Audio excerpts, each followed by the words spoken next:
మంచి క్రియలు బట్టి యేసు మిమ్మల్ని అధికంగా ప్రేమించాడు. మీ చెడు క్రియలు బట్టి యేసు మిమ్మల్ని అసహించుకునే దేవుడు కాదు. ఆయన కోపగించుకుంటాడు, హెచ్చరిస్తాడు, గద్దిస్తాడు. కానీ ఆయన పేరే ప్రేమ. He can not hate. He hates sin but he does not hate the sinner. Do you believe? ఈరోజు ఆ గ్రహింపు ఉన్నవారు, ఎందుకంటే చాలా మందికి మీరు అలా నచ్చట్లే. I hate myself, I hate me. ఇంక నేనే ద్వేషించుకుంటే ఇంక దేవుడు కూడా నన్ను ప్రేమిస్తాడా? But you have to believe, యేసే మనల్ని, నన్ను ఎంతగానో ప్రేమిస్తున్నాడండి, ఎంతో ప్రేమిస్తున్నాడు.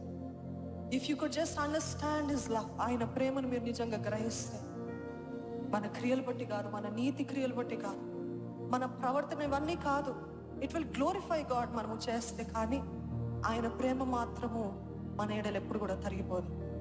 ఈ గ్రహింపు ఉన్నట్లయితే అపవాది అబద్ధాలన్నిటినీ కూడా మీరు రద్దు చేయగలుగుతారు. ఆమేన్, హల్లెలూయా.